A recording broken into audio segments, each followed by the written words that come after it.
MC is on her way, and as soon as she gets here, I will defer to her. May I invite you to stand for the national anthem?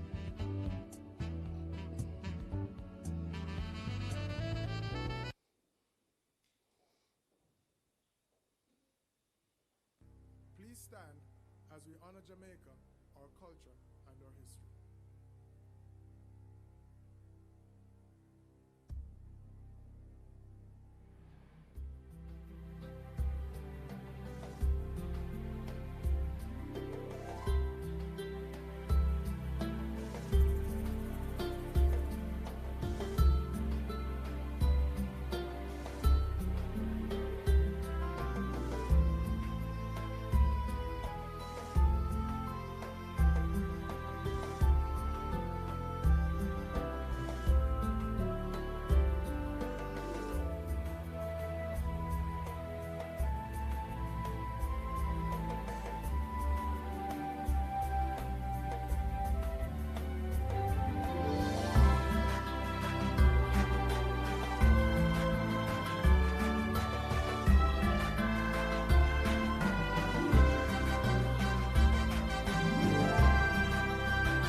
Thank you, ladies and gentlemen. May I ask you to remain standing while Mr. Alton Ali Henry come forward for the invocation.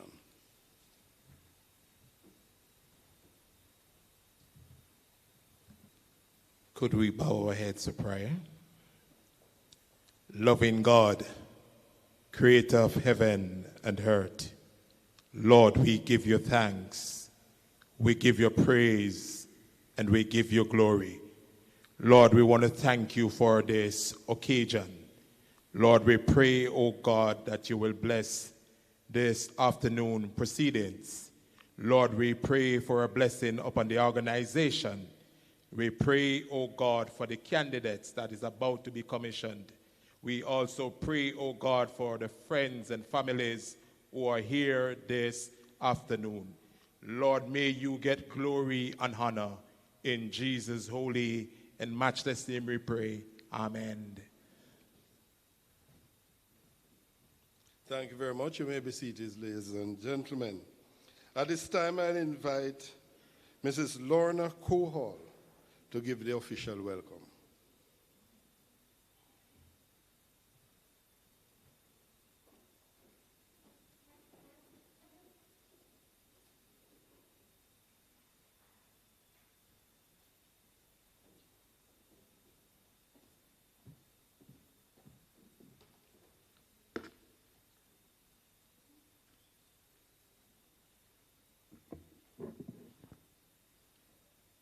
The Honorable Bishop Conrad Pitkin, CDJP, Custos of St. James, the Honorable Delroy Chuck, Minister of Justice, members of the Custos Advisory Committee, distinguished guests, members of the media, relatives and friends, good afternoon. It is indeed an honor and a privilege to welcome you to this installation ceremony in the parish of St. James, as we formally install 28 new JPs who have answered the noble call to serve. Today marks a significant milestone, one that reflects our parish's enduring commitment to justice, integrity, and service to community. We are honored to be under the leadership of the Honorable Custos of St. James, Bishop Conrad Pitkin, whose stewardship, vision, and dedication to civic responsibility continue to strengthen the fabric of our parish.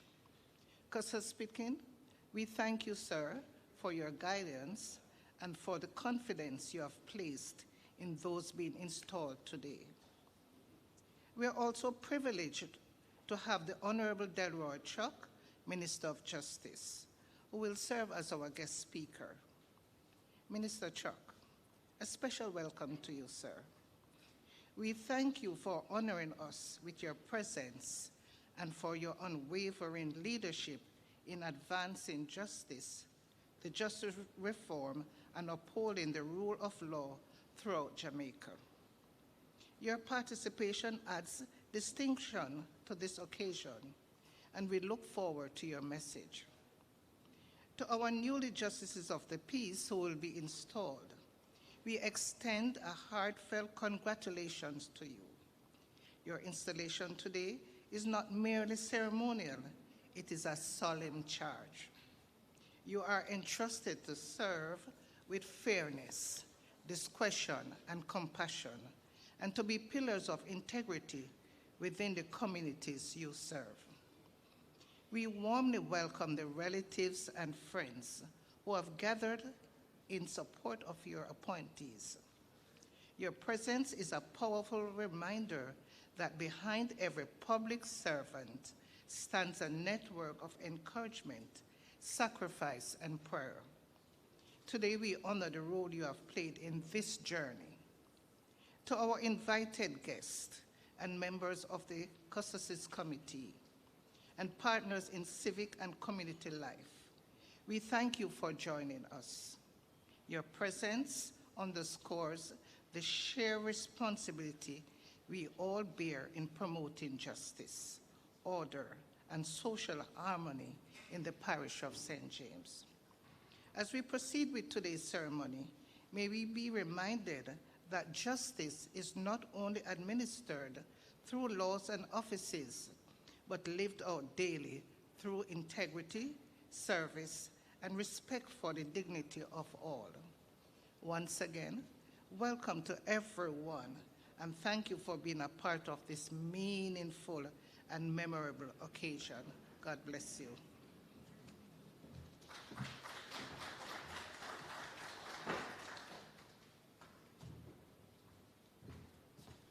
Thank you very much, Mrs. Kohal. There are going to be some changes to the program. We will still have the musical selection, after which the newly commissioned Justice of the Peace will take the oath of allegiance and oath of office. We will then hear from our Custos Rotulorum, after which the minister will speak. We're going to thank you for understanding. Mr. Music Man, how much time do you need? You're not working with AI today, are you? No? All right, so we'll give him a little time to set up.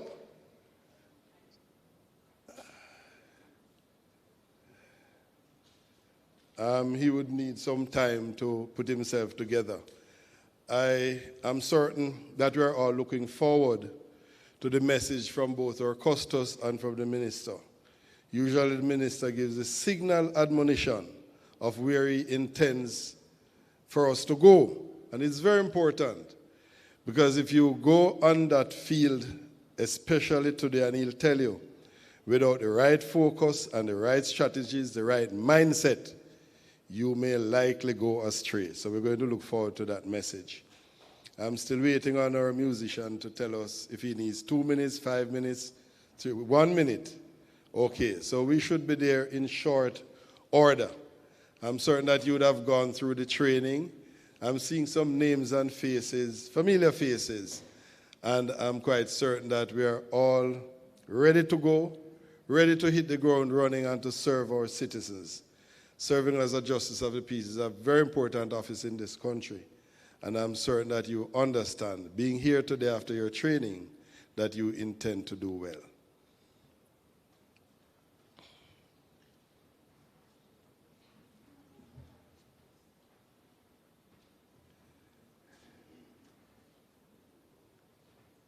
Okay, I know there will be refreshment after this occasion, and we're not going to move that around at the program. So I see some faces lighting up, but that will remain at the end of the program, I think. So as soon as we have everything in order and all of that, after the musical selection, we will do the oath of office and the allegiance, and then we will have the important addresses of the evening. Mr. Music Man, are you now ready to play?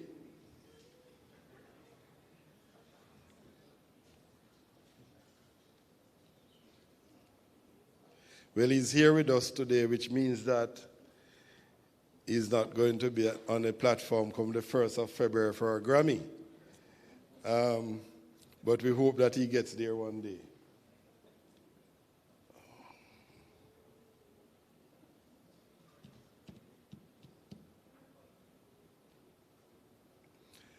There are a number of duties that will come, and I'm certain the Custos will guide all those newly commissioned JPs.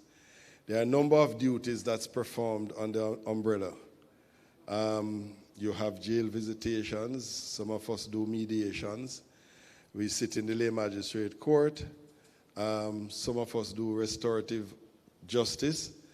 And I'm quite certain that it would have been explained to you that it is not about just signing photographs and writing recommendation letters. And one of the things I know the minister has been pressing is dealing with conflicts at the community level. The Office of the Justice of the Peace was formed to deal with those conflicts at the community level. It might not seem important, but it will stop a lot of those actions from getting to the police or getting to court where it may cost more. And the conflict never ends as long as there are dissatisfied parties to any conflict. So as Justice of the Peace, I'm certain the minister will speak more to it, you are required to intervene even when you think it is a rough thing to do. And so in order to get your mind ready as you meditate on those thoughts, we'll invite now the musician to come forward and render his piece. Please welcome him with a round of applause.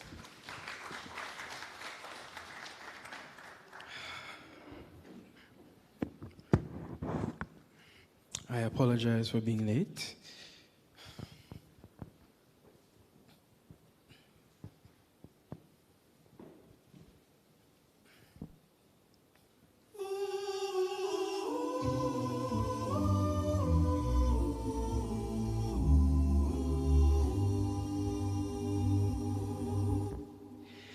Lord, I want to be a Christian in my heart.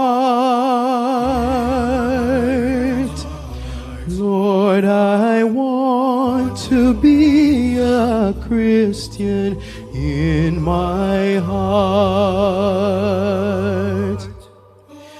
In my heart. In my heart.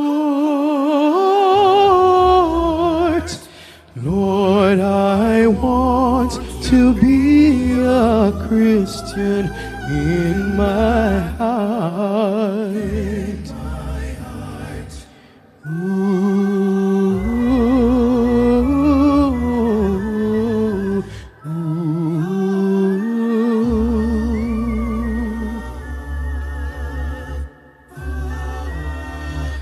Lord, I want to be more holy in my heart, in my heart. Lord, I want to be more holy in my heart, in my heart, in my heart. Lord, I want to be more holy in my heart. Lord, I want to be more loving in my heart, in my heart. Lord, I want to be more holy in my heart. In my heart. In my heart. Lord,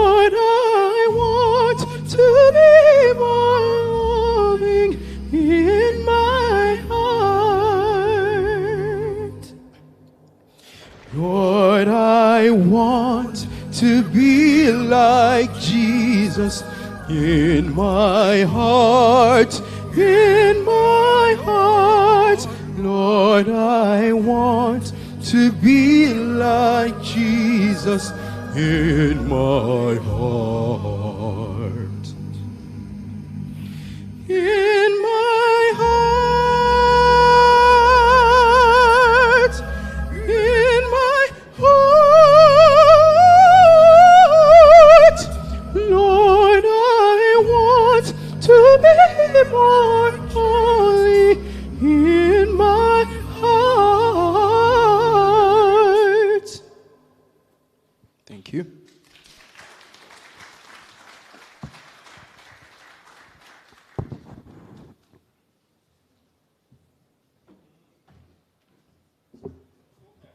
That was Tajay Beswick with that musical tribute. Give him a round of applause again, ladies and gentlemen.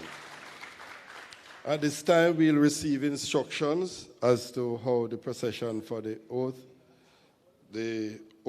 of allegiance and oath of office. No, he has asked that we move it around.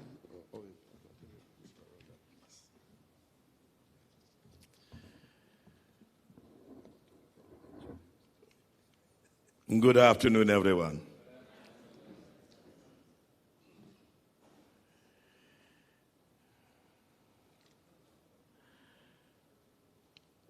May I also join you in thanking Mr. Beswick for that beautiful rendition. And you may want to put your hands together one more time and recognize him. So you have just sold yourself, and I've just assumed the responsibility of being your manager. So from here on, anyone who would like to engage Mr. Beswick, please speak with the Custos.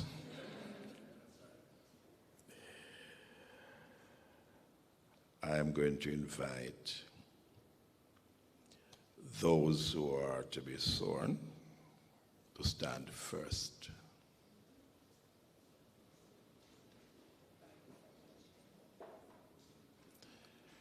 I understand there's a Bible on your chair. So you will need to open your program. There's a folder section, and inside of the folder you'll find the oath of allegiance and the oath of office. I think it's 14 of you, am I correct? So we're going to do them in installment of 7. So 7 will step forward first. Others will remain standing where you are, and those will return and remain standing until you complete your section, your face this way.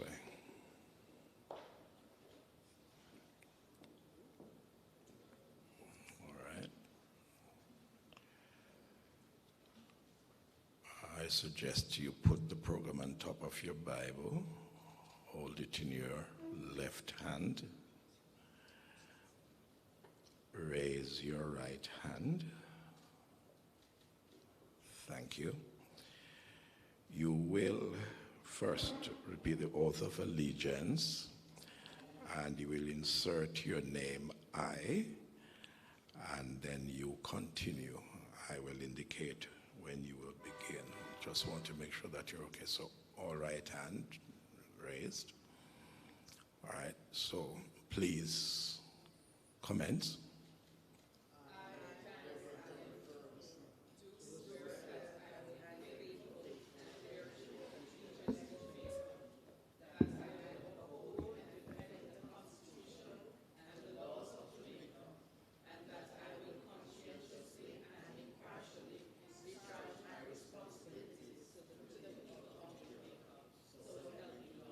The oath of office.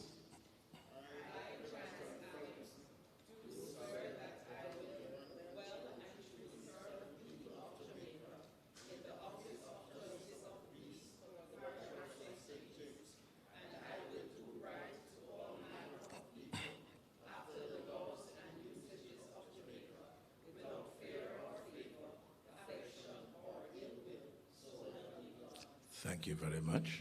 You may return and remain standing. And the others, you come this way while they're coming in. Thank you.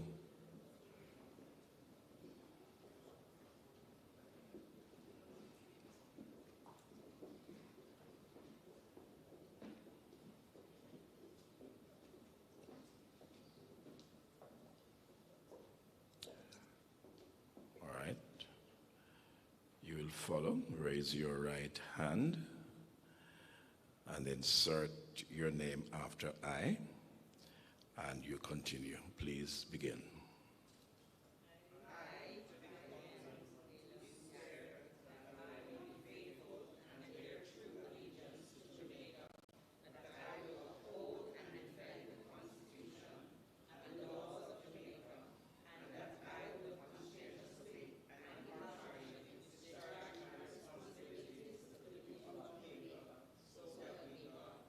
Oath of office.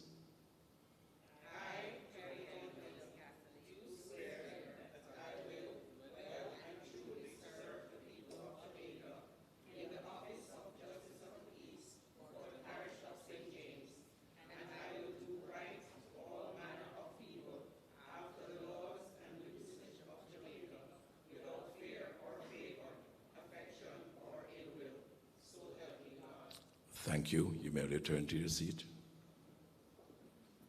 And Mr. Gray will receive the Bibles from you.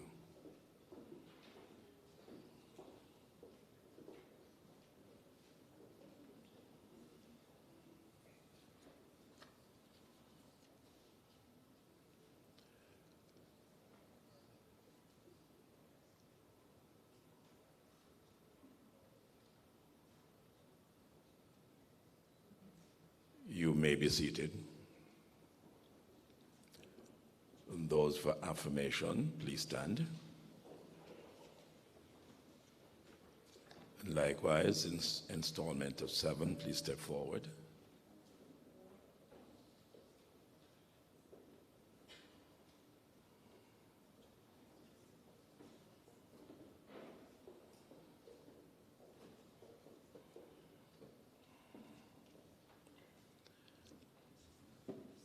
You will raise your right hand, insert your name after I, and continue. Please begin.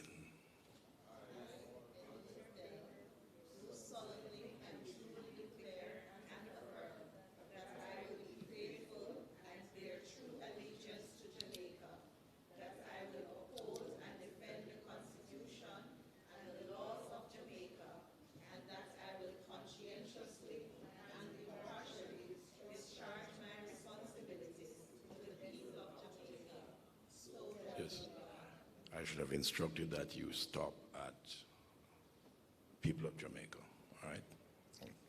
My bad. Please continue.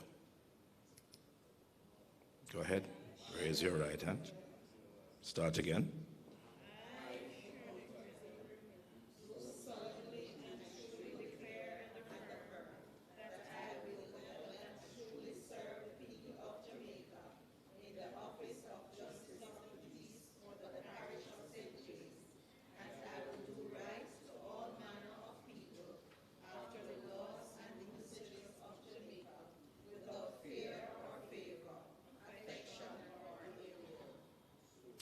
Thank you very much.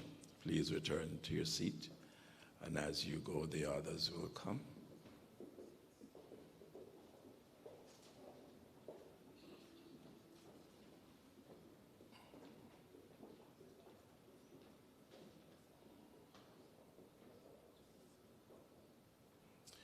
Raise your right hand, and you may omit, so help me God. Okay, thank you. You insert your name after I. Please begin.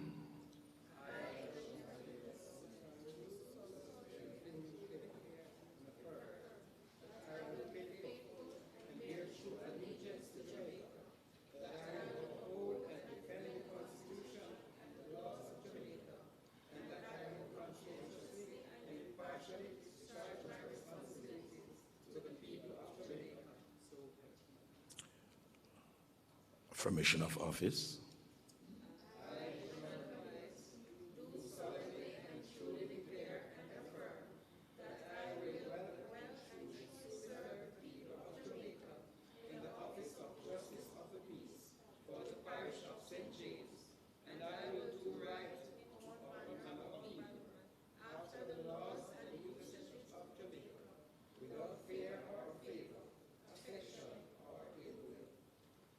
Thank you. Please return to your seat.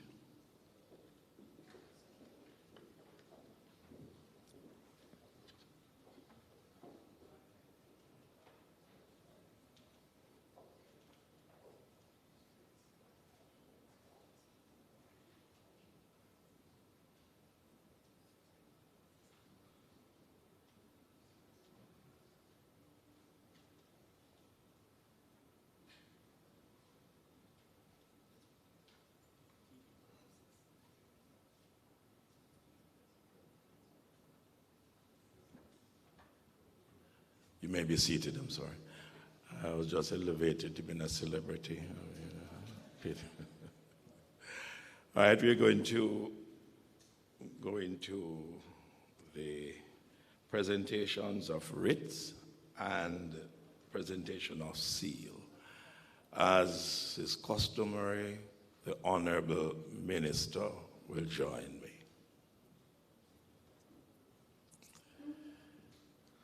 Please stand, everyone. I say everyone, sorry, just the co-minister.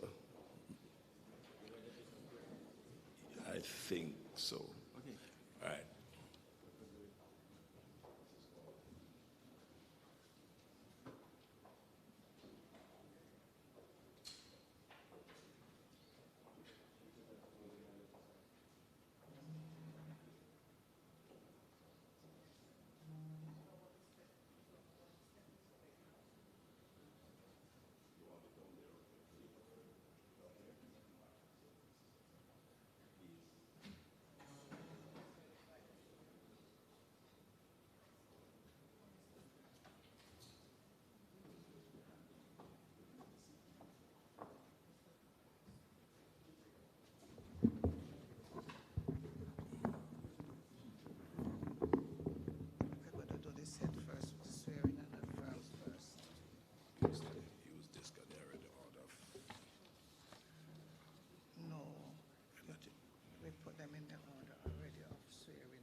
Pepita Baker Miller. Step forward.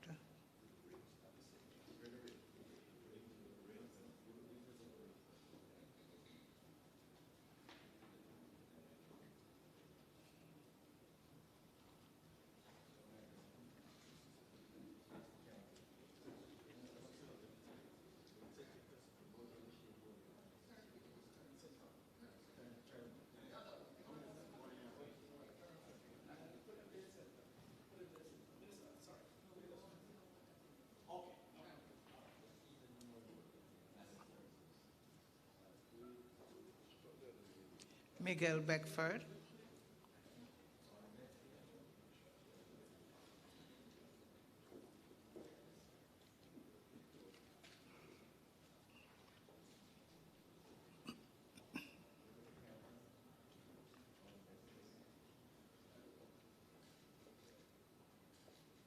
Paul Brown.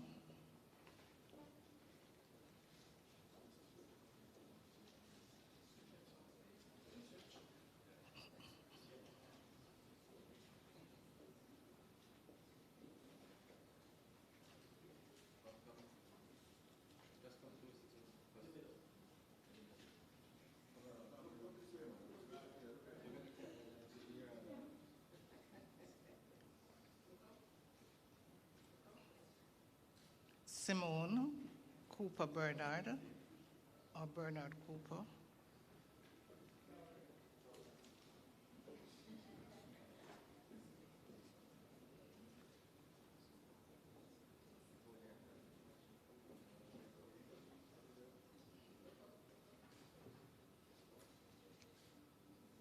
Denise Dell.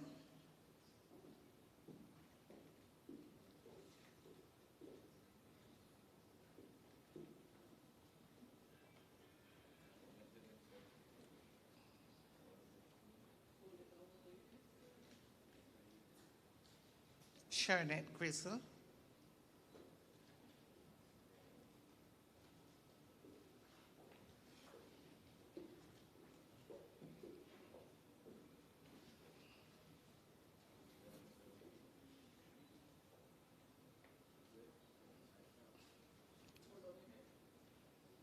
Joseph Horton,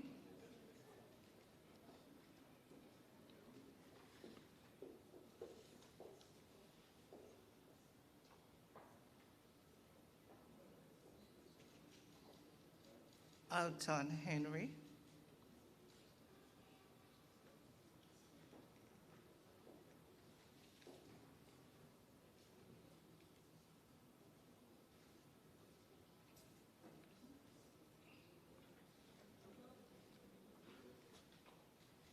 George Lee,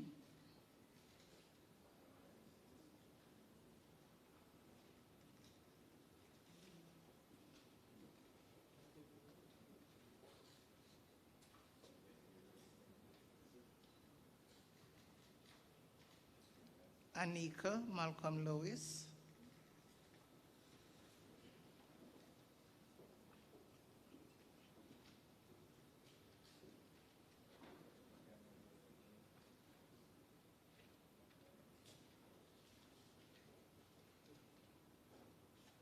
Cheryl Mackenzie,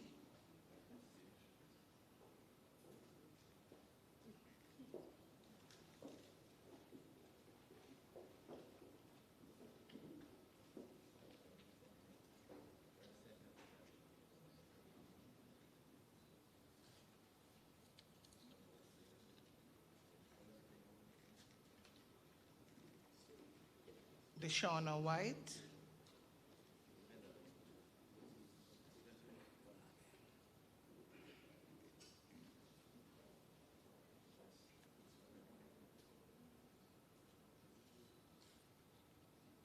Patrick Williams,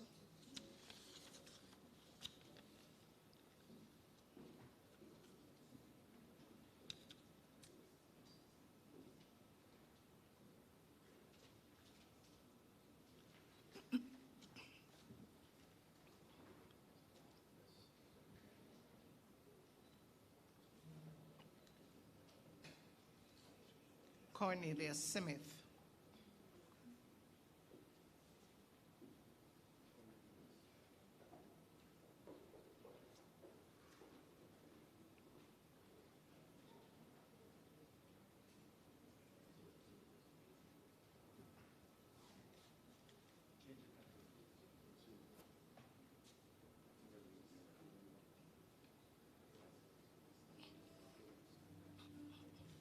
We have a problem with the one that, so we're going to hand it back when he gets it, and then we just call this name, so I'll just tell you what name to call. All right? Janice Allen, Sean White. 1 second. Sean White. she didn't get hers.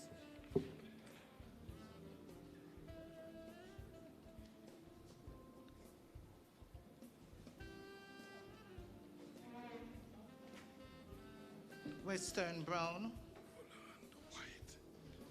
Right, do that. Do this one next.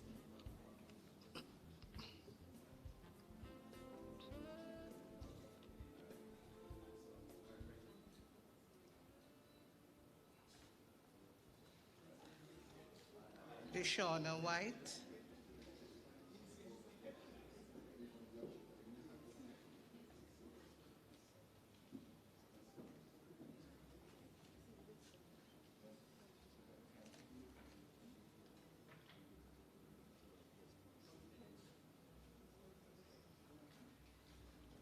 Mr. Gray,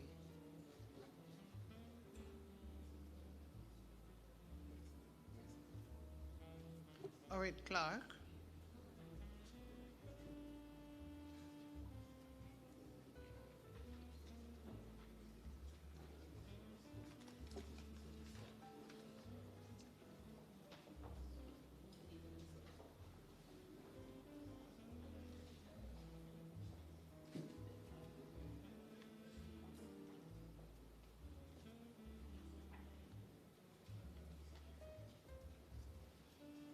Carly Duhaney.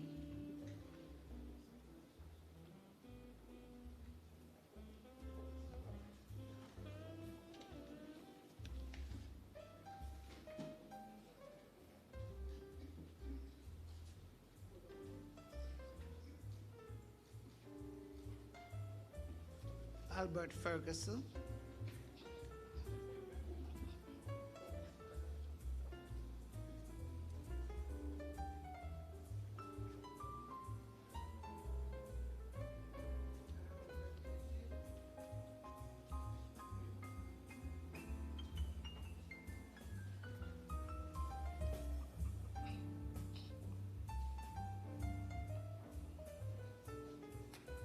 Everton Ferguson.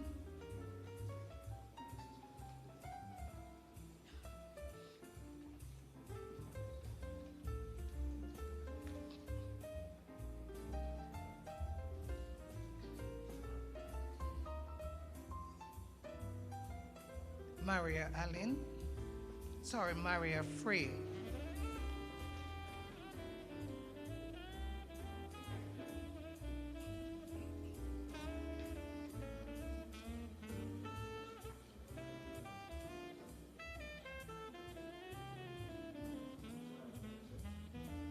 Anthony Gray.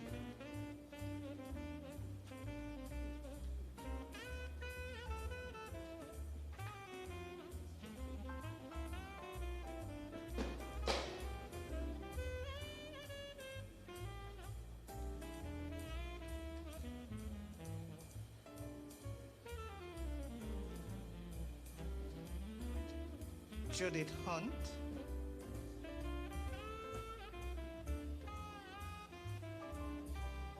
Italia Jagon.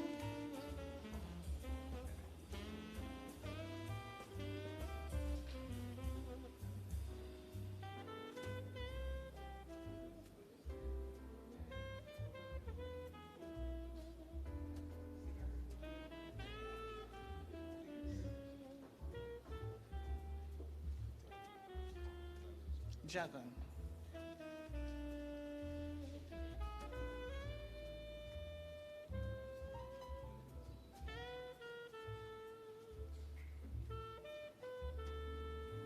KJ Johnson.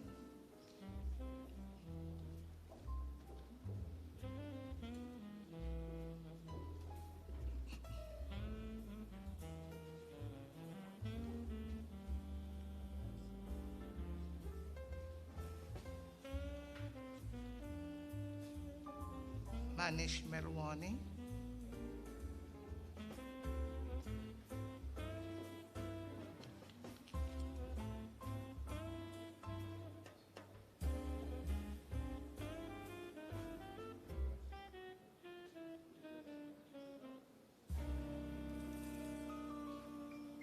Carrie-Ann Quayle Casserly.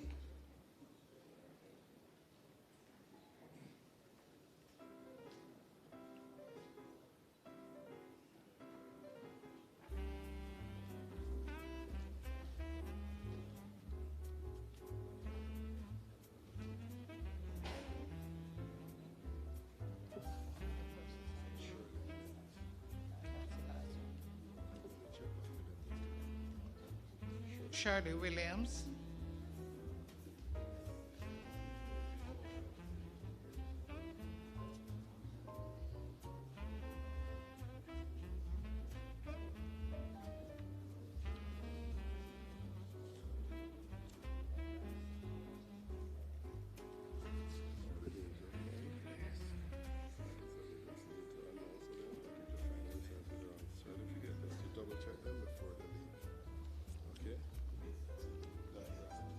Thank you. Please double check your certificates to make sure it belongs to you. You have the correct one. Thank you.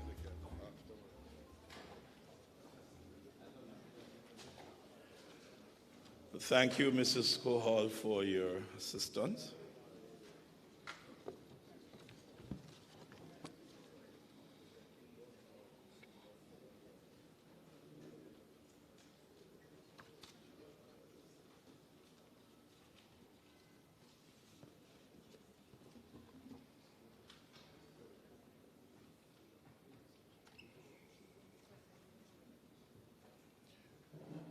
Could you put your hands together kindly and congratulate our newly commissioned Justices of the Peace for the island of Jamaica, residing in the parish of St. James.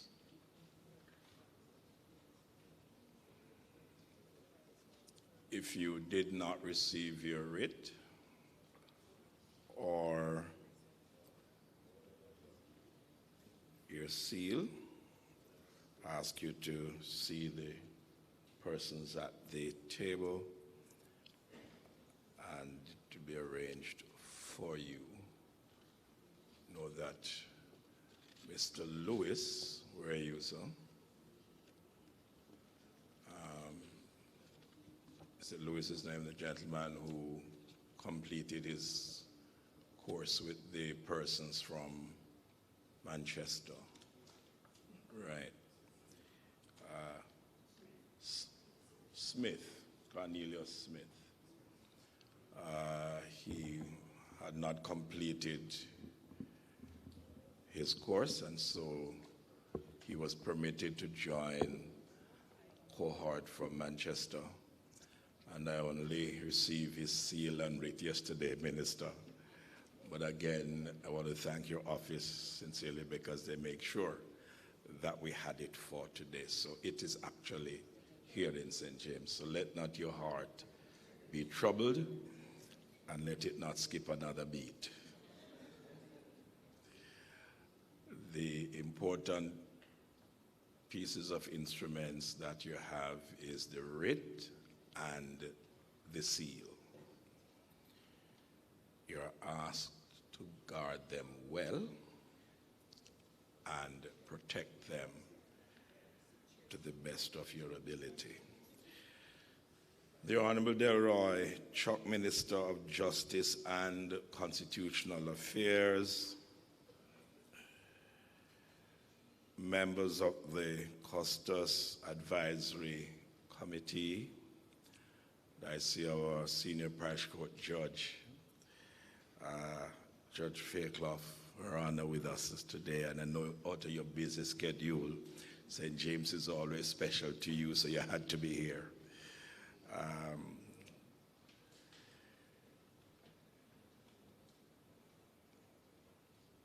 Mr.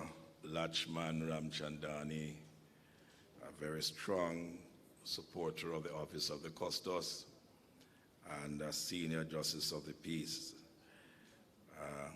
I know you affectionately call him Lachu, but his correct name is Lachman.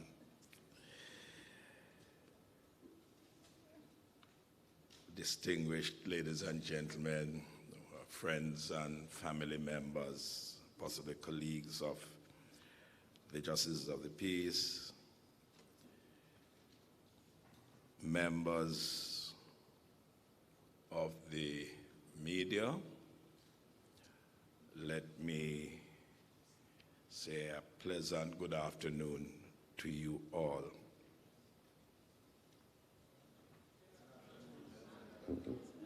Thank you. It is indeed an honor and delight to greet you all and to particularly join with Mrs. Cohall to extend warm welcome to our hard-working minister, the Honorable Delroy Chuck, who has been in Western Jamaica since yesterday morning and will be here, I would love to say, for the rest of the weekend, but not completely. Minister Chuck, we are also pleased that you have accepted our invitation not just to attend our first commissioning ceremony for 2026 for the 28 new Justices of the Peace for parish, but to give the main address. Let me also extend an apology for Mrs. Pitkin. We actually have two functions this afternoon. And after discussion, we decided she would stay for the other one, because that's a friend's birthday, so you can understand. We are gathered at this time, ladies and gentlemen, when our nation is still finding its footing after the passage of a name that I really don't like to call, Melissa.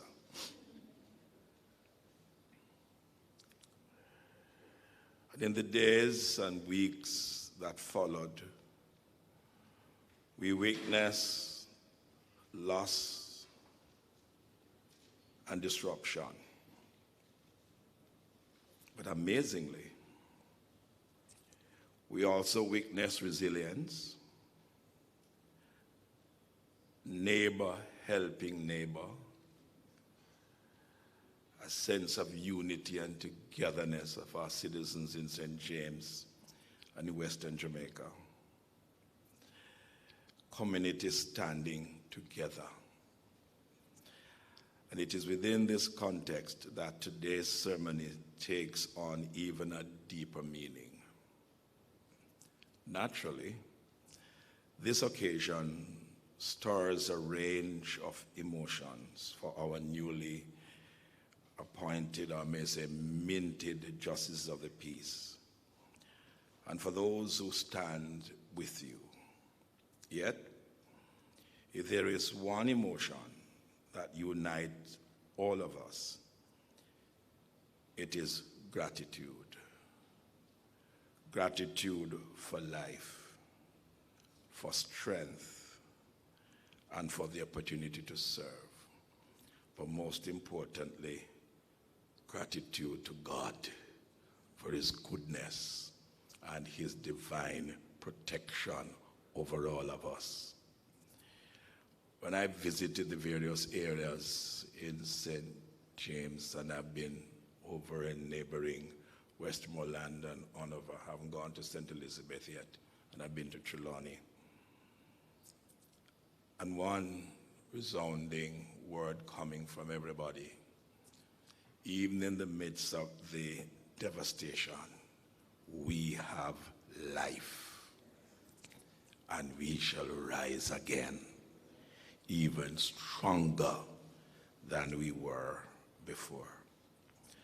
So, ladies and gentlemen, many people journey through life focused on career and family. And rightly so. But there comes a moment when the call to give back grows louder. To our new JPs, you have paused, reflected, and voluntarily chosen a path of service. The operator word, you have voluntarily done so. I didn't come searching for you. I didn't send anyone to find you. You found us. And you inquired, how can you serve your country at this level? And especially in times such as these, that choice matters. Your willingness to serve will make a real and lasting difference. Ladies and gentlemen, service is not confined to special moments. It is woven into the rhythm of daily life. Opportunities to uplift, to mediate, and to restore dignity. This will meet you in ordinary places. So it is my hope that we will work together and that your presence as justices of the peace will be visible, accessible, and trusted within your communities. Too often, persons complain that there are no JPs in their communities. Too often, we are told that we don't know the justice of the peace in a parish where there are almost, if not with this 28, 1,000 justices of the peace on record. The second or third largest in the island. Not the second, I think not the second. Third or fourth largest. We are behind Kingston, St. Andrew, and St. Catherine. So we are fourth largest in the island. Yet we are told that our citizens can't find JPs. This ought not to be so. In the interview, you're asked not about your availability where you worked. You're asked about the availability where you live and how accessible you would be. So may I remind you, distinguished justices of the peace, this JP thing that post-nominal be any name in our front of where we put it, it's not. It's about service to Jamaicans. I know 1,000 ministers, we still should have some more. We're still going to have some more. There's a pile of applications on my desk that we haven't even started interviewing yet or shortlisting. But we have enough justice of the peace in this parish for citizens to be able to find one. So I'm going to ask you, don't wait for people to come find you. Announce yourself that you're a new justice of the peace in the community in which you live. If you're a pastor, you're not a JP for your church. You're a justice of the peace for the parish of St. James, and more importantly, for the community in which you live. I remember asking an interviewee, if we should consider you as a justice of the peace, and a young person just got a letter today that they have been accepted at the University of the West Indies or UTEC or whichever tertiary institution. And it's 8 o'clock at night and they come to you because they have to leave at 6 o'clock in the morning. Would you pause and give that recommendation? Would you? I will not tell you the response. But there's someone sitting in this room after that interview that said, Custos, I can identify with that. If that JP did not answer that call that night, I would not be sitting at this table with you. That's what service is all about. Helping others, uplifting others, walking shoulders with your fellow citizens. So to serve your community is to strengthen it, to help shape the place where people feel supported and valued.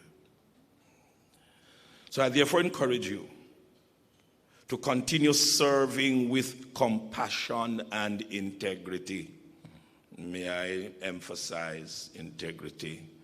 Because there are times when you're going to have to say no, because you have to maintain your integrity. Every now and then you see something, the Gleaner, that a JP was decommissioned. And it's embarrassing why they were accepting payment, which I call bribe, to sign a document when you promised that you would never do such thing. In my sojourn, we have not decommissioned anyone in St. James for that. But they think I'm childish enough to know that it might not be happening. Oh no, I don't know. It might just well, but the customers haven't found out yet. But the day it comes to light, Be assured that the Custos will be right, pending the letter to the minister to ask His Excellency to do us the honorable favor of removing such names from our honored role in this parish.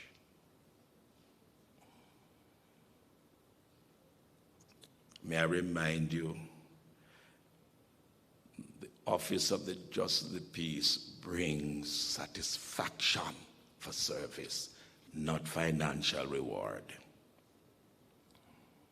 So as we navigate this new norm, our country and our communities continue to change in profound ways.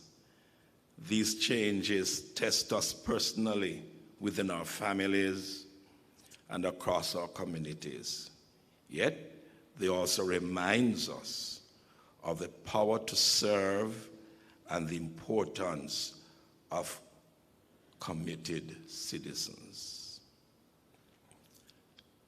Ladies and gentlemen, let us remain steadfast in giving of our time and our talent so that together we may build a better tomorrow for Jamaica. I said before that the two most important instruments is your seal and the writ in your hand, the one with that big red seal there. Yeah, man. Most person frame it nicely, put it on the wall in the office. It's the first way you put yours there at home in the study. On the wall in the, I told you, on the wall in the office. Keep it safe. Keep the seal safe. You have the 2018 Justice of the Peace Act in your possession. Read it. Read every piece of legislation that a JP must interact with.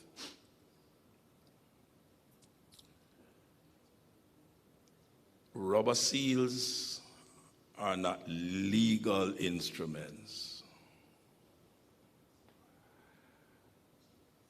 Minister might very well, not sure, tell you that not to use them. They are merely for use of convenience. Some person said that they can't write good today, use the stamp. But you cannot stamp a document with that rubber stamp that you have. It's not legal. It is with the embossed seal in your hand. So it is your choice. You cannot go and make that stamp if you want to stamp. Within 2 weeks, your names will be sent to a particular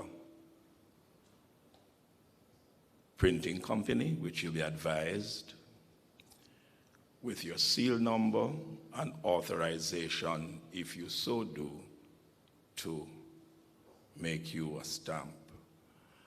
It's a year almost now, so I can't tell you the cost anymore, but they work with my office to give you a good price. But it's not a must. You don't have to if you don't want to. Use your precious fist and do your writing and use your seal. Keep your seal safe. If you're going abroad for a short vacation, make sure it is locked away in a secured place. If you're going for extended time, you ought to bring that seal to the office of the Custos for safe keeping. The seal is your responsibility.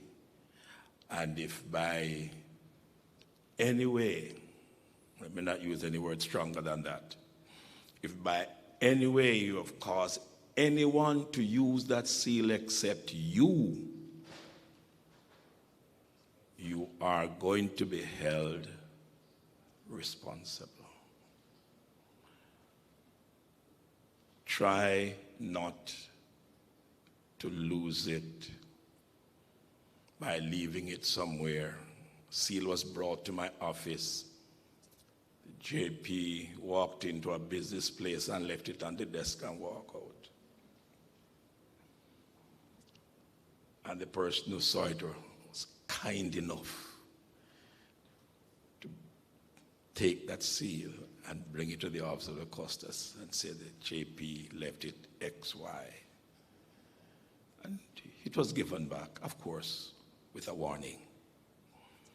Because if you lose the seal, when the request goes into Kingston for you to be given another seal, they're going to see whether or not it was by your own carelessness that you mislaid that seal, and you're going to have to pay for it. And the cost is somewhere about 15,000 or more. So that seal in your hand, what's the last price we paid, Mrs. Kohol? Was it 15,000 the last we asked for somebody, okay? So you're getting that seal today, compliment of the Minister and Ministry of Justice and Constitutional Affairs. It cost, but if you lose it, and it's your fault, you have to pay for it. So can I share my one experience? Just to carry my seal in my car, you know. But the heat, when you lock up that car in the sun, because they had these same thing that was together, it pulled. So I had to pay to fix back mine, to repair mine. So I learned. I don't keep it, never again, because I'm not paying a second time. And that was a long time ago when it was much. Yeah. All right, so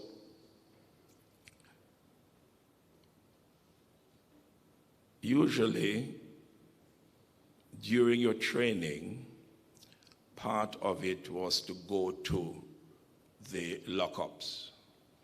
But because this training is now virtual, it doesn't happen anymore.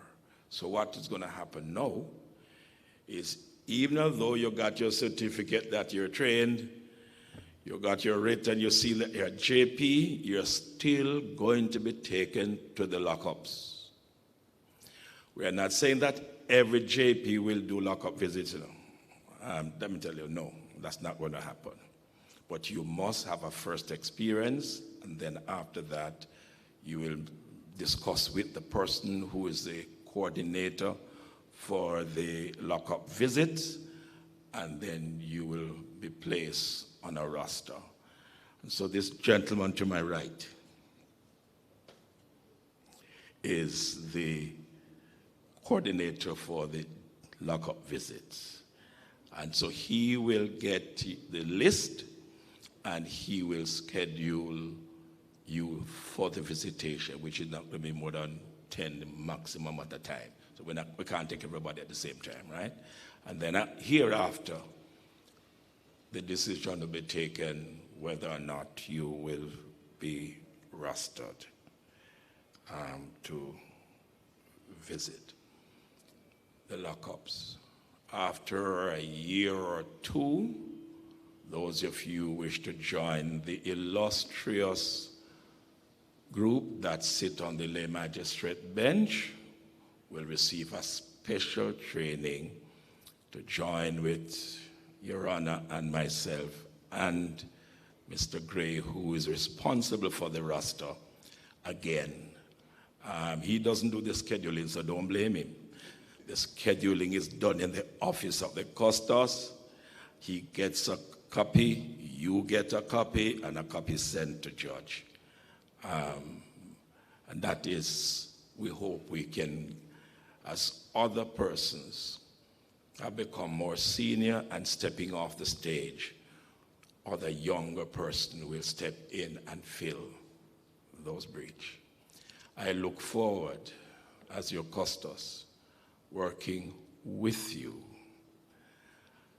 Don't listen to some of my volunteers who say, Custos expect everybody to work as hard as he works. And don't listen to Mr. Forrester either. I just want you to do your full share of work.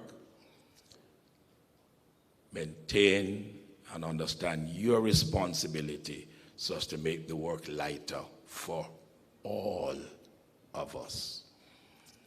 Mr. Ramchandani will tell you when he's sit to sign, there's a whole pile of documents. So, and I need to say this. Do not put any sign in your office to say that you only sign document between 12 and 12:30. Because if I'm told that it is there, I shall pay you a visit. And the word shall is strong in legal terms, right? I shall pay you a visit, and I will personally take it off the wall. And with courtesy, hand it to you. If you're a business person, do not tell any person that come to you that you have to make a sale before you sign a document, because you're tactfully indicating to that person that they must buy something before you can sign or authenticate a document. Don't do that, please. I admonish you in the name of our Lord Jesus. Be the best servant that you can ever be. Don't forget that we serve with humility, and we serve our people, and we put them and prefer them first. So once again, I congratulate you on your appointment as a Justice of the Peace for St. James and the wider Jamaica, and may God bless you richly. Thank you.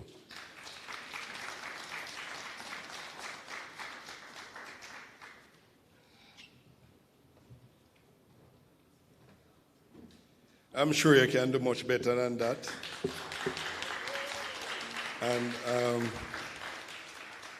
I would admonish you not to be fooled by his very quiet disposition. He knows when to stand his ground.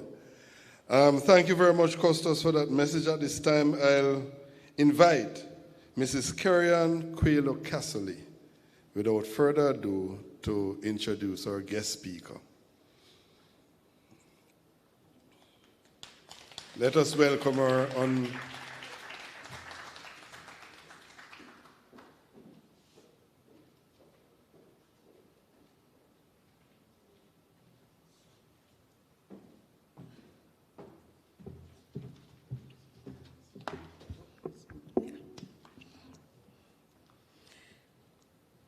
All protocols have already been observed, but oblige me to recognize the Honorable Delroy Chuck, KC MP, Minister of Justice and Constitutional Affairs, and Bishop the Honorable Conrad Pitkin, CD JP Custos of St. James.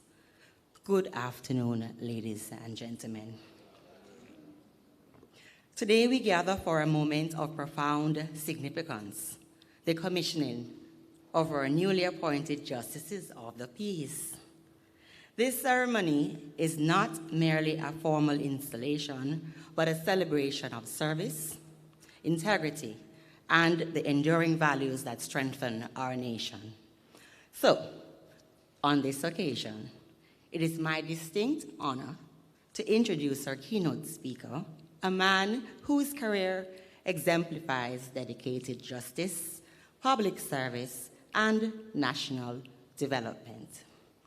The Honorable Delroy Chuck has served Jamaica with distinction for nearly 3 decades. First elected to Parliament in 1997, and he has represented the constituency of St. Andrew Northeastern with unwavering commitment. His leadership, your leadership, sir. Your journey has included service as Speaker of the House of Representatives, opposition spokesman on justice, and now as Minister of Justice and Constitutional Affairs. Minister Chuck has been a driving force in modernizing Jamaica's justice system. Under his stewardship, the ministry has advanced reforms to improve management in our courts, strengthen the integrity, commission, and expand access to justice for ordinary Jamaicans. He has championed legislation such as the Protected Disclosures Act, promoted alternate dispute resolution, and worked tirelessly to reduce case backlogs, ensuring that justice is not delayed, but delivered. Beyond the politics, Minister Chuck is a lawyer, journalist, and I think still an educator. And he has brought a wealth of knowledge and experience to his public service. His mantra, "The brave may fall, but never yield," reflects his steadfast commitment to resilience, accountability, and the protection of citizens' rights. Therefore, ladies and gentlemen, it is with great pride that I invite to the podium the Honorable Delroy Chuck, Minister of Justice and Constitutional Affairs.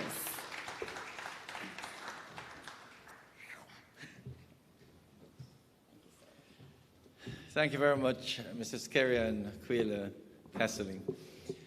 The Honorable Custos Pitkin, Parish Court Judge Fairclough, other members of the Advisory Committee, I know Lachu heads must be there, and other outstanding citizens of Montego Bay, St. James, newly minted Justice of the Peace. Good afternoon.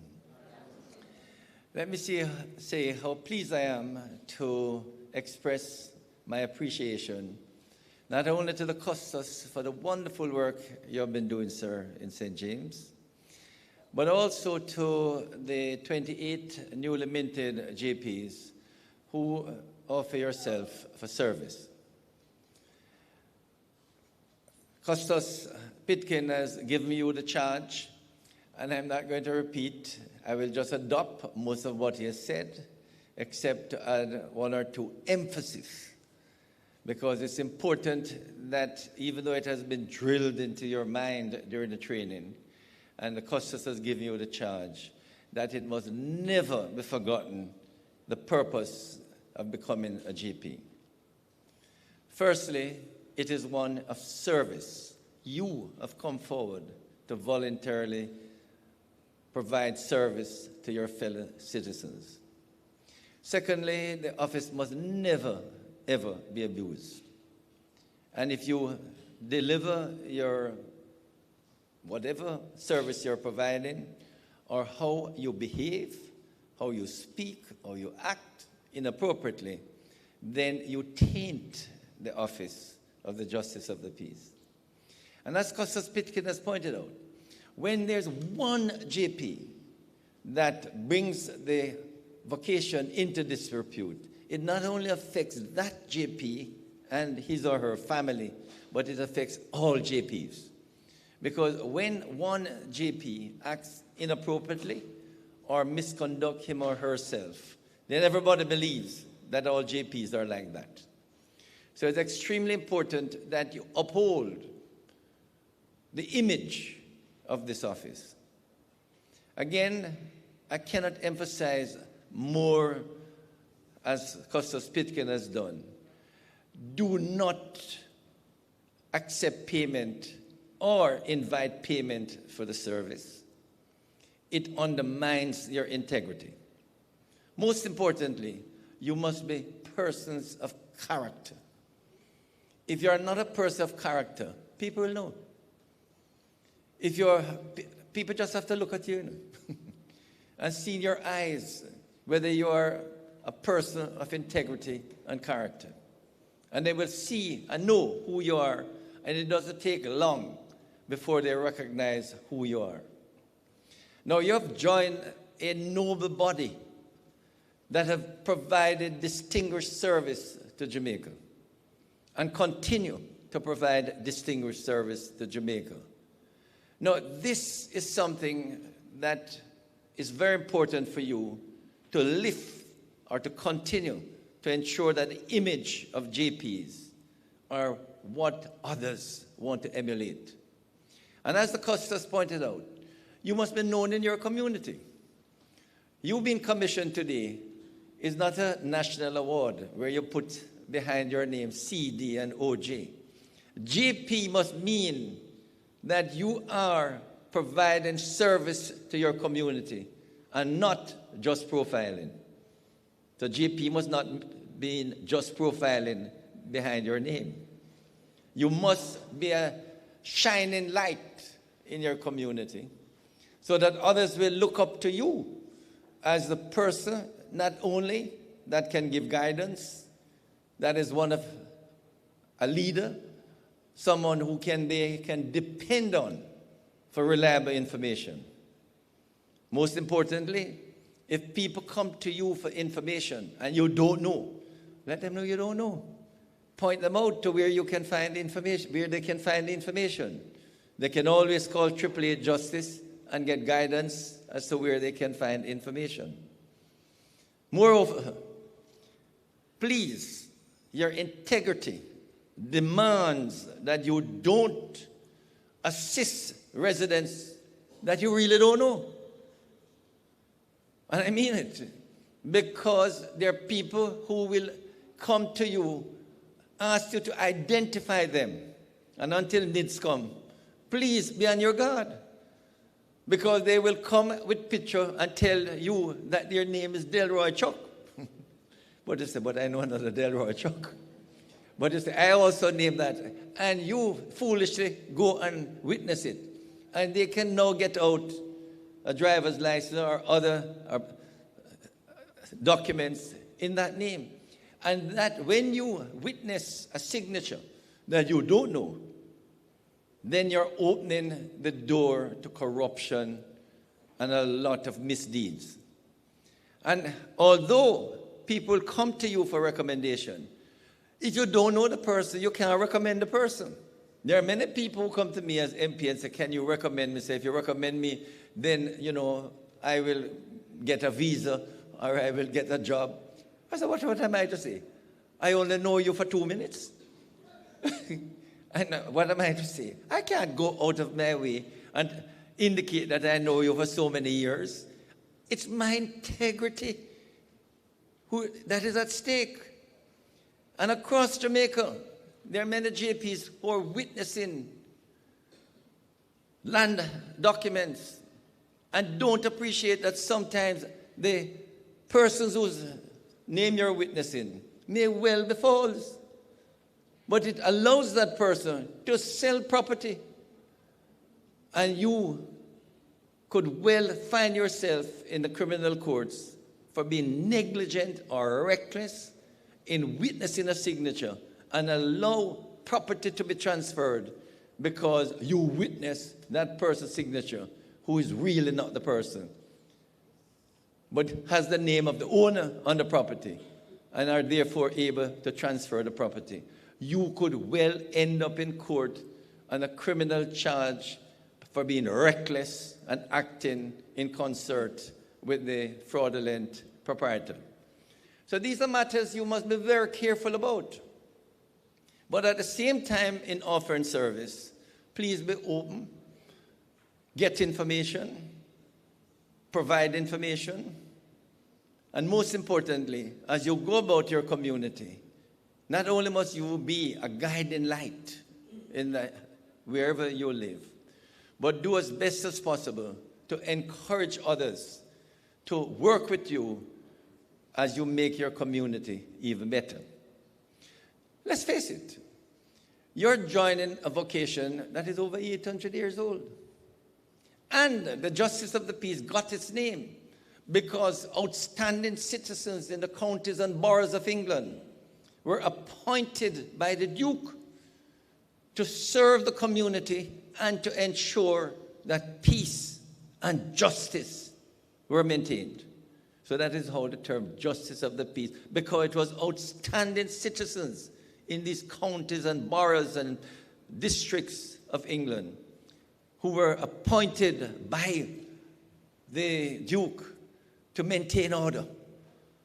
Now, things have developed, and we now have professional judges and professional policemen. So we are not asking you to do that, but you must still assist in maintaining peace and order, working with the police, working with other stakeholders, and where you can do justice as lay magistrates or working with the courts, that you ensure that justice is accessed and served.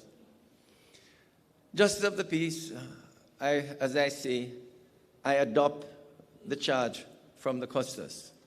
But there's so much more that you're being called upon to do, to serve not only your parish, but Jamaica. Jamaica has many problems. And one of the problems that we are determined to solve, every single one of us must be determined to solve, is the one of reduction of crime. We are doing extremely well now, but we need to even double up our effort to ensure that we can reduce crime even more. Using murder as the basis, in 2023, murder reduced by about 9%. In 2024, it went down by just under 19%. And in last year, it went down by just under 42%. Last year, there were 673 murders, which was just under 500 murders less than in 2024. Western Jamaica, especially St. James, saw a significant reduction, and we must congratulate the police for that tremendous work. I was with, up to yesterday, commissioning 31 other JPs, and I must just to indicate, Custos, that with the 28, you have 935, so this 28 will take you just over 950. But we are hoping that you will get over 1,000 soon, because you have many more applications coming. But in the area that I urge you to participate as much as possible is to work very closely with the police. Tomorrow at 10 o'clock, as I did this morning at 10, I met with the JPs in Westmoreland and spoke about the relationship they must have with the police. And I will be doing that with the executive tomorrow to say how the JPs can work very closely with the police to continue to reduce murder and other serious crimes. Let me say, ladies and gentlemen, newly minted JPs, if we can continue to reduce crime and murders in particular, then Jamaica will get the credit and the goodwill that we deserve in bringing crime under control. And now you have leveled the U.S. advisory going from 3 to 2. We want it down to 1. And it can get down to 1 if we can get crime even further reduced by another 50%, including murders. In St. James, last year this time, St. James had 5 murders. Up to yesterday, there were 4 murders. We hope there are no more for the rest of the month. But across Jamaica, up to yesterday, we had 32 murders, which is 36 murders less than last year, which is 54% reduction. And if we can just keep it like that to the end of the month, then Jamaica in January 2026 would record the lowest monthly murder in decades. The last time the lowest was about 47. And now if we can keep it to just the low 30s, and then next month in February, we want to get below 1 a day. In other words, for February, we want to get it below 28. But that is where, Justice of the Peace, ladies and gentlemen, you have to give your support and assistance. The police cannot be at every corner. They cannot be at everybody's elbow. But you are in the community. and you know many of the persons who are giving trouble, or you can get that information by interacting with people within your community. And I'm not asking you to do the police work and go and arrest them, or run up to the police station and say, who the man down there, he's the man giving trouble. Quietly, confidentially, put the information together, pass it on to the custos, or get it to the superintendent of police, so that the police can get the relevant information that is useful to apprehend these disgusting criminals and gunmen who are taking over far too many space in Jamaica. We have to continue to put gunmen, scammers, criminals on the defensive. And it is with the support of the citizens that that is going to happen.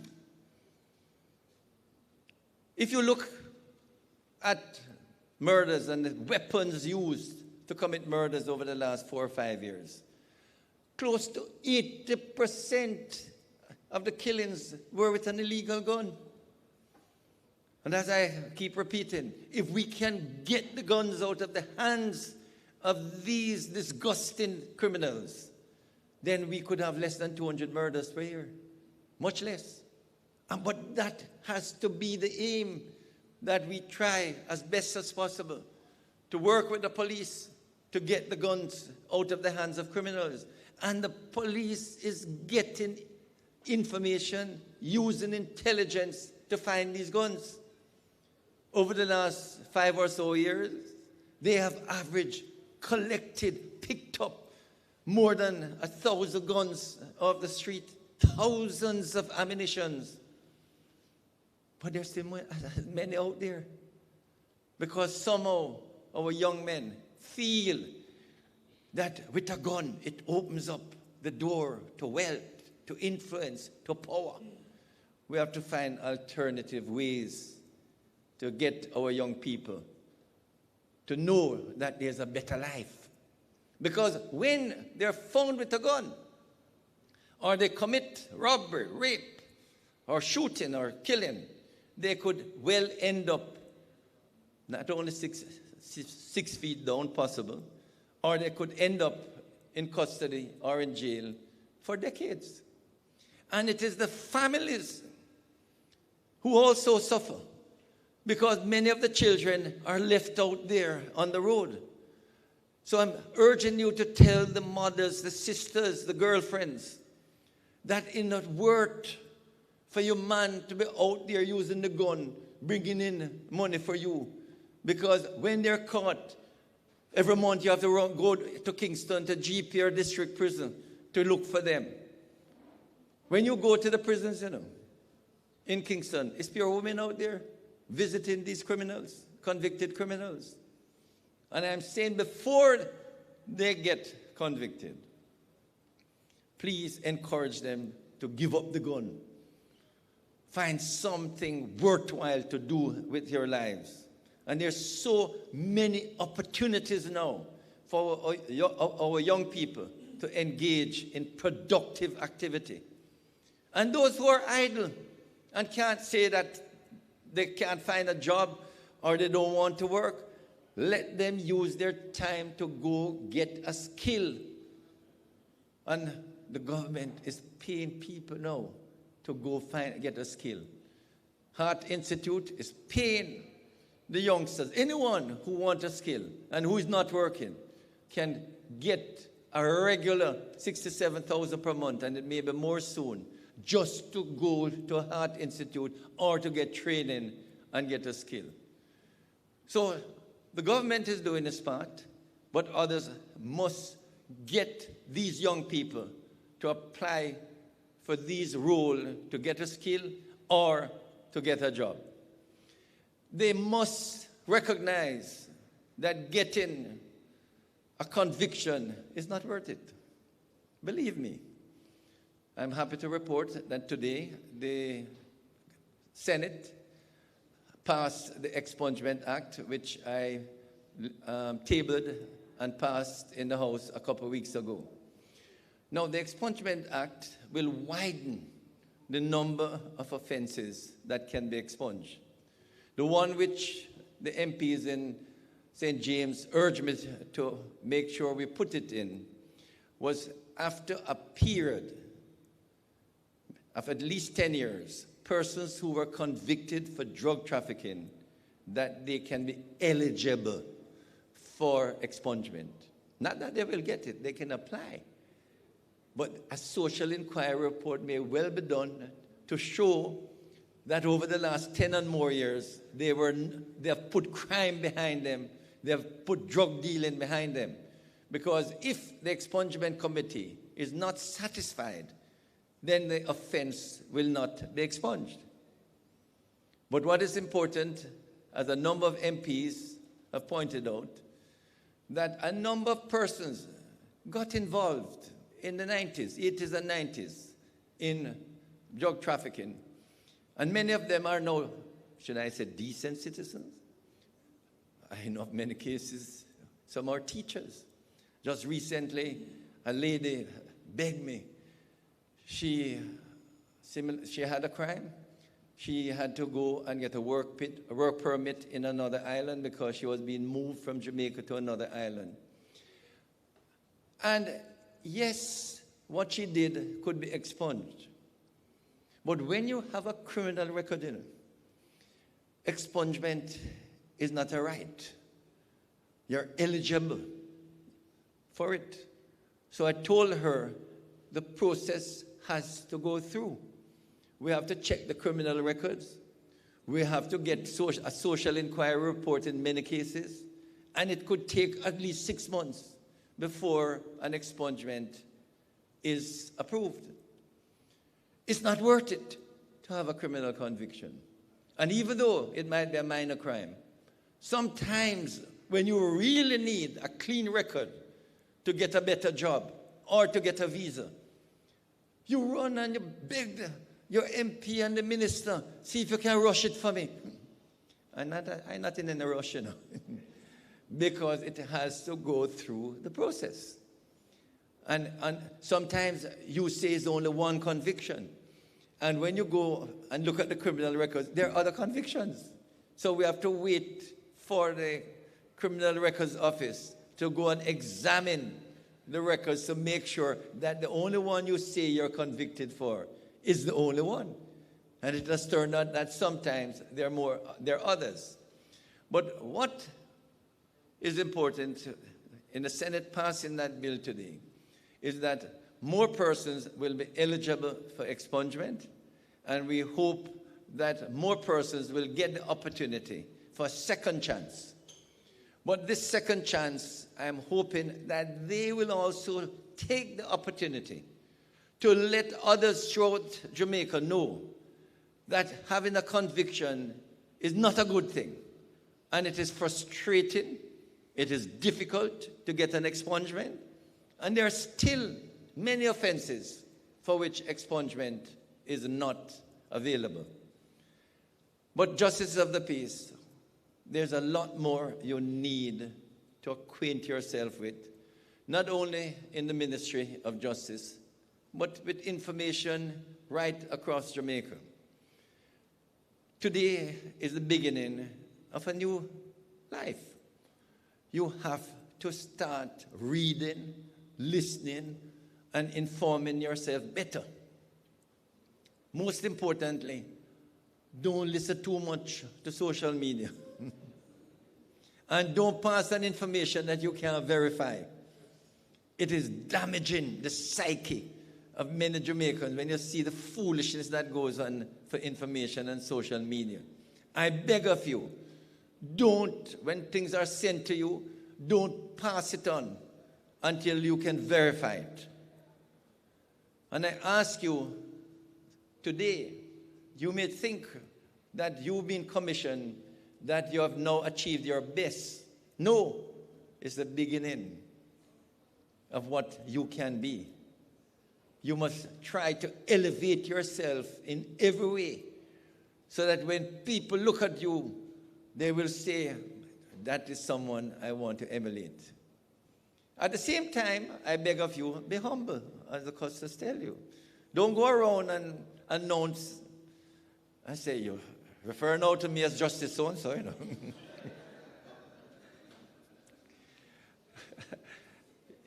Your community must know that you have been commissioned and they can come to you for assistance. But I beg of you, don't use the fact that you're a JP to feel you can push your way around. You know, many police officers tell me that when they stop a vehicle, JP, why not the winner? You know who I am?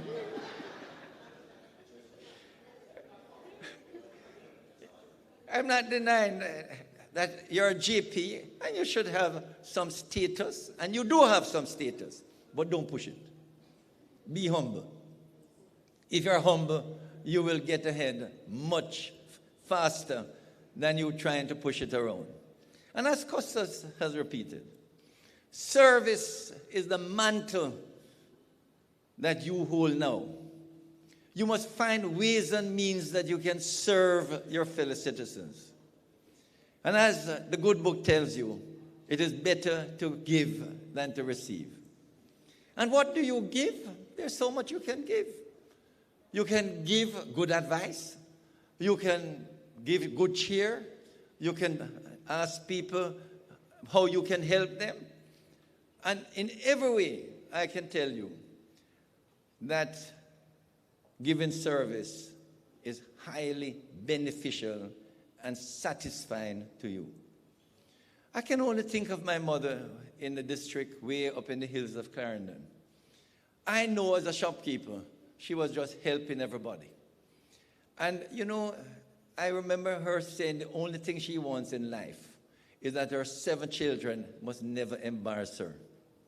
And she wants them educated. And she begged all of us to walk the straight and narrow path. And also, she doesn't want to bury any of us. We must bury her. And she achieved, to the best of my knowledge, the satisfaction. I remember on her 90th birthday, she tell all of us how happy she is. She can go home now to her Lord. And when I reflect on how much service she helped the community, I said, service is not only satisfying, but highly rewarding. You would be amazed how when the way it comes back to you in unknown ways. The people you help, don't expect thanks from them. In fact, they'll cut their hands and say, you won't do it. But in different ways, it comes back to you. So I ask you, when you help others, you give your best of yourself to others, do it with good cheer. Don't expect anything. But amazingly, it comes back several-fold in different ways. So I want you to go out there and be a shining light. And always remember, let your light so shine that others may see your good works and glorify our Father who is in heaven. Thank you.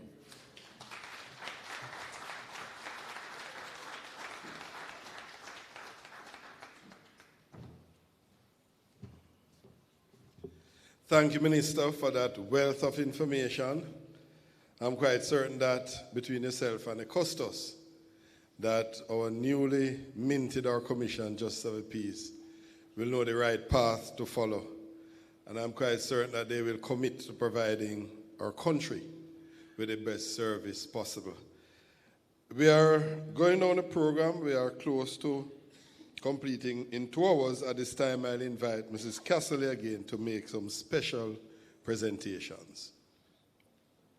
Is Mrs. Casserly still around? Oh, okay. For a minute, I thought that was you, but...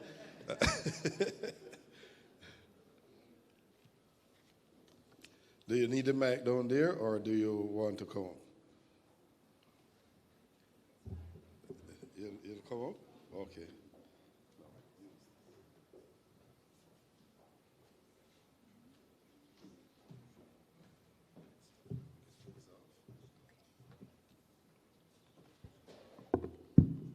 All right. Thank you. Yes, sir.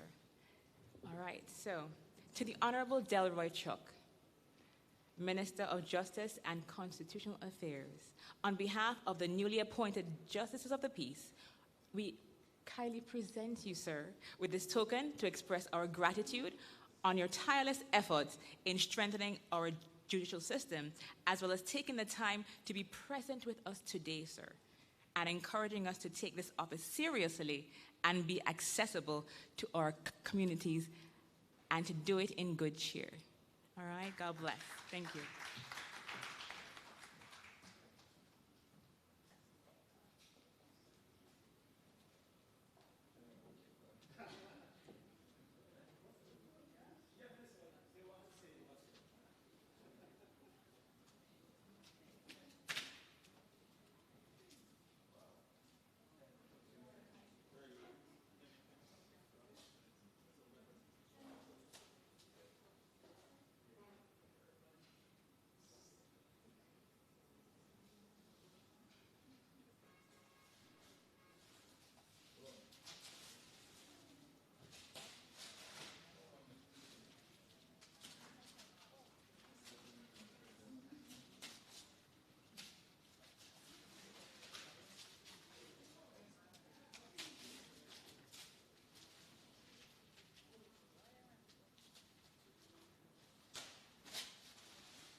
Bishop the Honorable Conrad Pitkin, on behalf of the newly minted Justice of the Peace, please accept this token as an expression of our sincere gratitude and appreciation for the confidence expressed in us to work in partnership to serve the citizens of our community here in St. James and the wider Jamaica. Custos Pitkin, we thank you very much.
Good afternoon, everyone.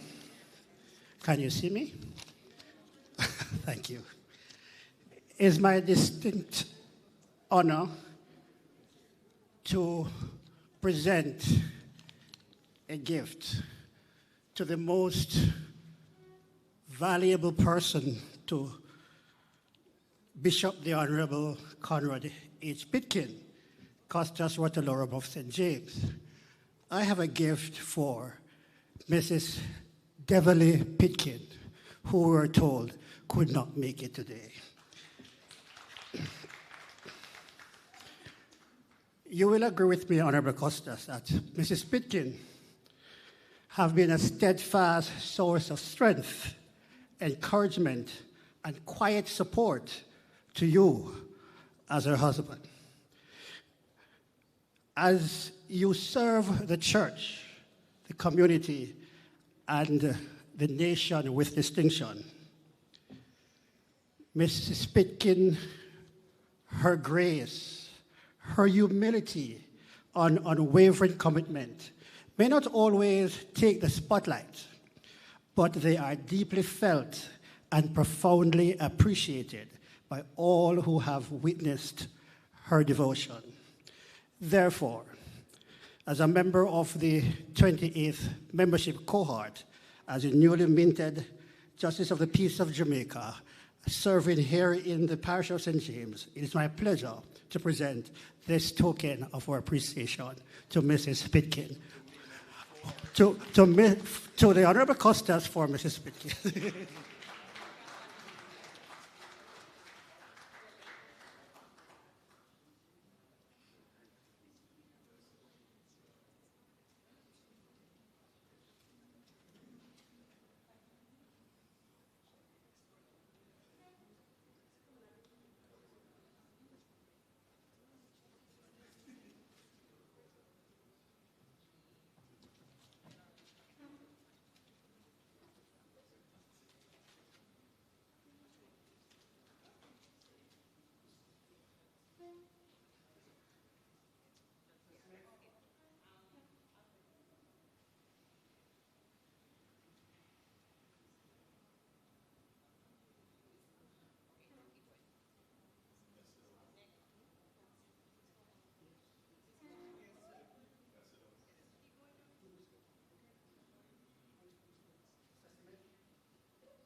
All right, now to Mrs. Kohal, who has been she has been a teacher to me a long time ago, guys. You know, she's taught me so much, and her strength is what brought me here today, you know, and her resilience in working with Sir Custos. So I do want to honor her because she works so tirelessly in the office. All right, so come, Mrs. Kohal, and we love you.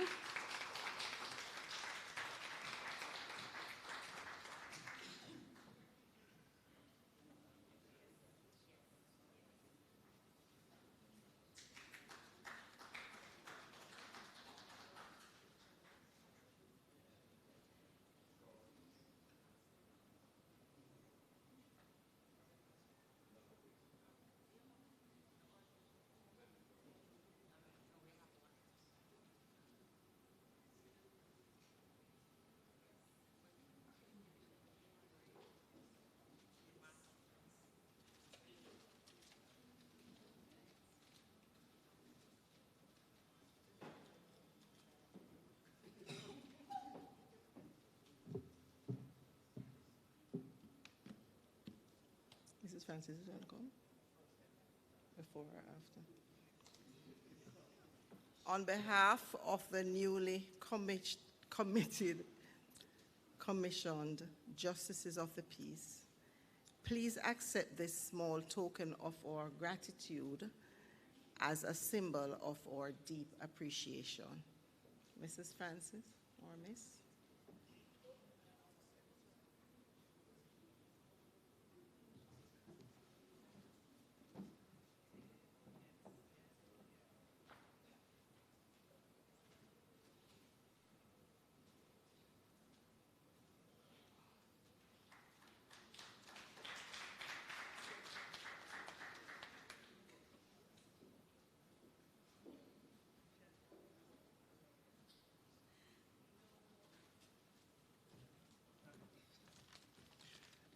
That is why we're not doing well, because the Custos did say don't give one JP too much work, right? Mr. Smith should have been here, but I'm going to take the opportunity to present this because it's a little shy. Mr. Gray, our Master of Ceremony, I don't know who was listening well, but he did not tell us his name.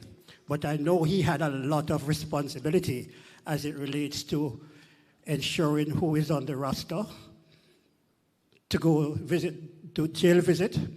And when you get to that other level of lay magistrate, you can have a chance to sit in the court with additional training. Sir, I want to thank you for taking on the mantle abruptly and carrying out so well. Thank you, Mr. Gray. Please accept this on our behalf.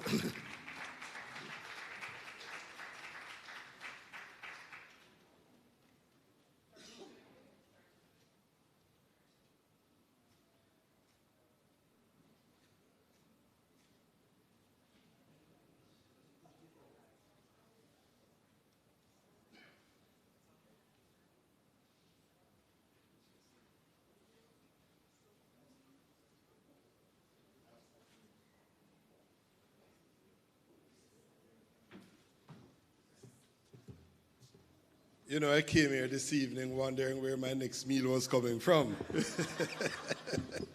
There you go. Thank you very much. You're so gracious in delivering that gift. This is a special evening, it's a special place, and it's a Friday evening. So without further ado, I will invite Ms. Johnny Chantel Allen to move the vote of thanks. Let's welcome her on stage.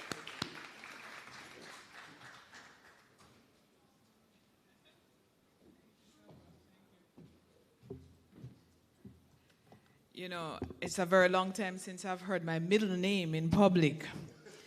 It sounds odd. This is the part of the program everybody hates, when somebody has to come up and say thanks and they go on too long and people want to eat and they're hungry and it's Friday evening.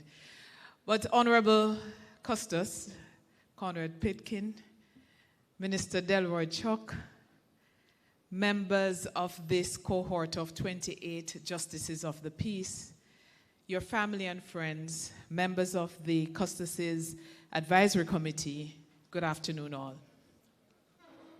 It's almost done. You can sound a little more excited.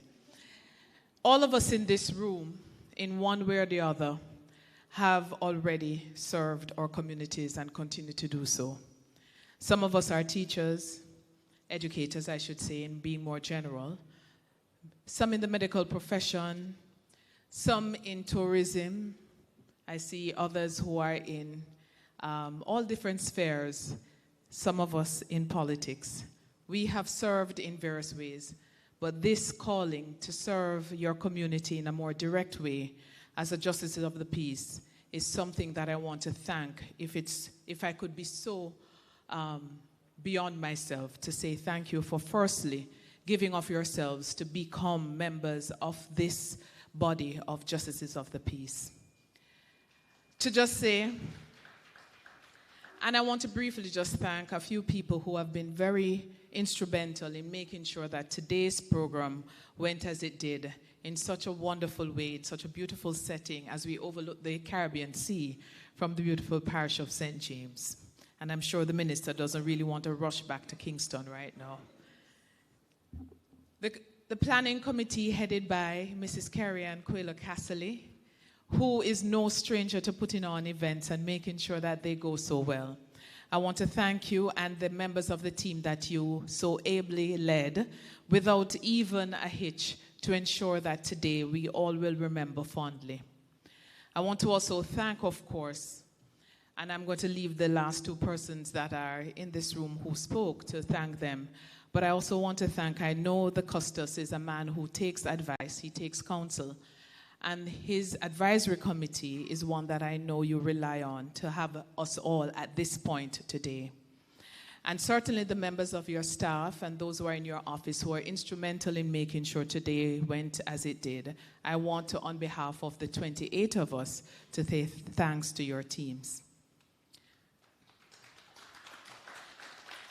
The fact that the minister and this event has your attention shows the importance of Justices of the Peace and the role that we can play and ought to play in our communities.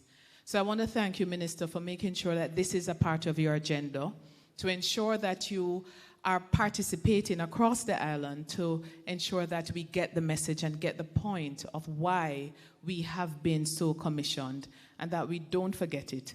And like you say, remain humble.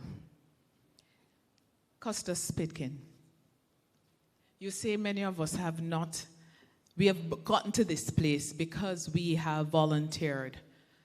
And you have also encouraged. I will say that I have been encouraged to volunteer. And so I am here today thanks to your encouragement to ensure that I continue my service to my community in this fashion.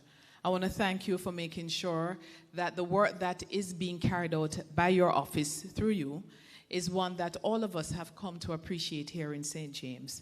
So I want to thank you not only for today, but your ongoing service to Jamaica, to St. James. And I trust that you will continue, even if you might be tempted to retire. Ladies and gentlemen, I have nothing more to add but to just simply say that today is the beginning of a new chance for us to continue to be of service to our country and our fellow citizens. And for that, I wish to thank all of you.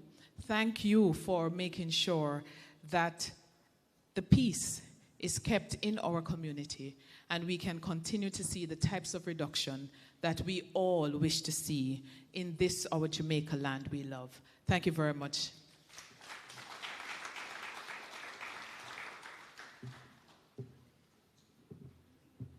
I really should have thanked the stand-in MC, who, with the quick wit that you showed, were able to not make anyone online recognize that we had a glitch. I want to thank you for that, and for the entertainment that was provided by that beautiful voice that I know now that the new management will ensure will continue to be heard across Jamaica.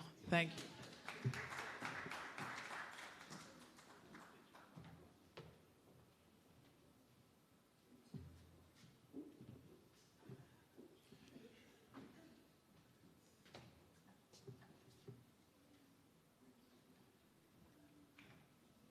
All right, everyone, so as customary, we'll be doing a group photograph before you go off to take your special with someone special to you or that. So I'm going to ask you to remain, and somebody remove this desk for me. And we need 1, 2, 3 chairs right in the front, please. Thank you.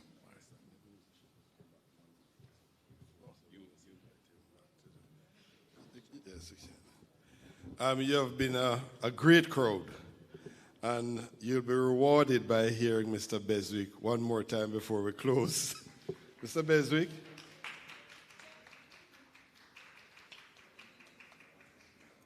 I hope he's not stumbling, you know. I ought not to have been here now. So I'll share a little information. One of my sons was nominated for the Grammy Awards. That's Jesse Royal. And so he invited me to go to California. But how can I give up Montego Bay with all this good food and being with the Custos Minister, you guys? So this time, Mr. Beswick, are you ready? No? Okay, don't worry.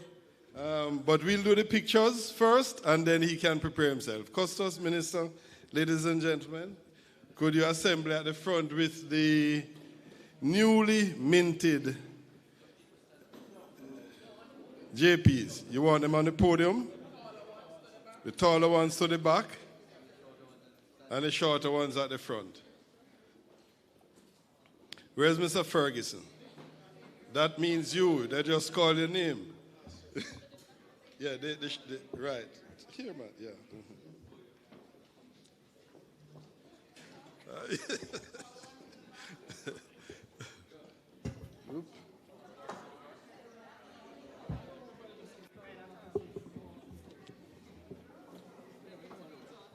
KJ.